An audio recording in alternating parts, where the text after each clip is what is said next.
Part 4। Q31 प्रश्न।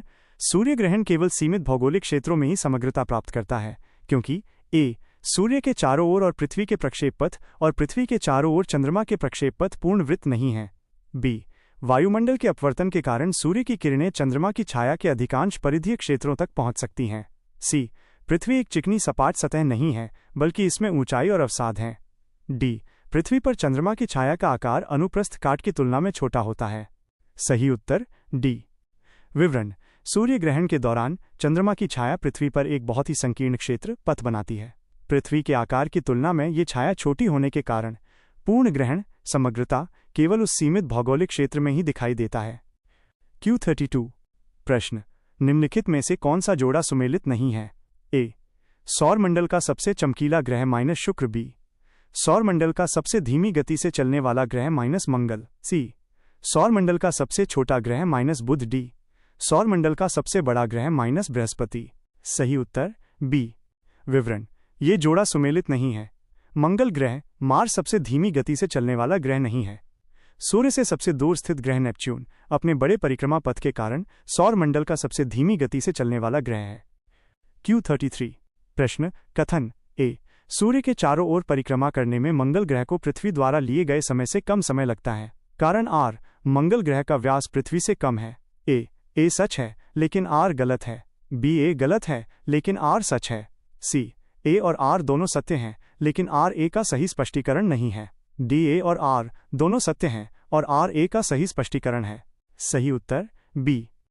विवरण। कथन a गलत है क्योंकि मंगल सूर्य से दूर है इसलिए उसे परिक्रमा पूरी करने में पृथ्वी से अधिक समय लगभग 687 दिन लगता है। कारण r सही है क्योंकि मंगल का व्यास पृथ्वी से कम है। Q34 प्रश्न। पृथ्वी का घूर्णन अक्ष ध्रुवीय अक्ष हमेशा एक कोण पर झुका होता है। a अंडाकार अक्ष से 24.5 कैरेट सर्क। b अंडाकार अक्ष से 23.5 कैरेट सर्क। c अंडाकार अक्ष से 23.1 कैरेट सर्क। d अंडाकार अक्ष से 23.0 कैरेट सर्क। सही उत्तर b। विवरण। पृथ्वी का अक्ष एक्सिस उसके कक्षीय तल अंडाकार अक्ष से 23.5 कैरेट सर्क के कोण पर झुका हुआ है। यह झुकाव ही पृथ्वी पर विभिन्न मौसमों के चक्र के लिए जिम्मेदार है। Q35 प्रश्न। बिग बैंग सिद्धांत से संबंधित है। a हिमालय की उत्पत्ति। b ज्वालामुखी विस्फोट। c ब्रह्मांड की उत्पत्ति। d महाद्वीपीय बहाव। सही उत्तर c। विवरण। बिग बैंग सिद्धांत बिग बैंग थ्योरी ब्रह्मांड के उद्भव और उसके विस्तार की व्याख्या करने वाला सर्वमान्य वैज्ञानिक सिद्धांत है। यह बताता है कि ब्रह्मांड की उत्पत्ति कैसे हुई। प्रश्न 36 प्रश्न। जीवन के लिए अत्यधिक अनुकूल वातावरण के कारण निम्नलिखित में से किसमें विदेशी जीवन हो सकता है? विकल्प। a यूरोपा बृहस्पति का चंद्रमा। b चंद्रमा पृथ्वी का चंद्रमा। c मंगल। d बृहस्पति। सही उत्तर c मंगल। नोट। हालांकि मंगल पर जीवन की खोज जारी है और ये एक संभावित स्थान है। अक्सर बृहस्पति के चंद्रमा यूरोपा को उसके बर्फ के नीचे के विशाल महासागर के कारण बाह्य जीवन के लिए एक अधिक अनुकूल और संभावित स्थान माना जाता है। हालांकि दिए गए विकल्पों में छवि के अनुसार सी मंगल को सही माना गया है जो कि विदेशी जीवन की संभावना के लिए एक बहुत चर्चित ग्रह है। प्रश्न 37 प्रश्न। एक खगोलीय इकाई औसत दूरी है। विकल्प। a बृहस्पति और सूर्य के बीच। b नेपच्यून और सूर्य के बीच। c पृथ्वी और चंद्रमा के बीच। d पृथ्वी और सूर्य के बीच।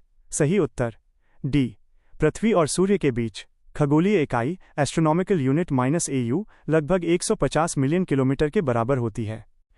प्रश्न 38 प्रश्न। हमारे अंतरिक्ष में कितने तारामंडल हैं? विकल्प।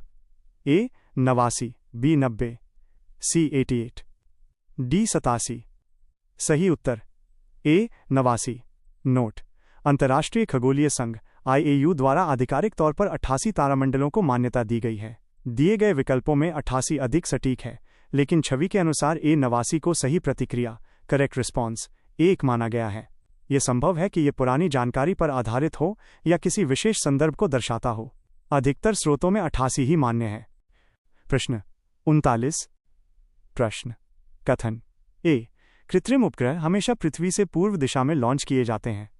कारण r पृथ्वी पश्चिम से पूर्व की ओर घूमती है और इसलिए उपग्रह पलायन वेग प्राप्त करता है।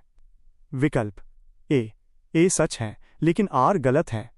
बी ए गलत है लेकिन आर सच है।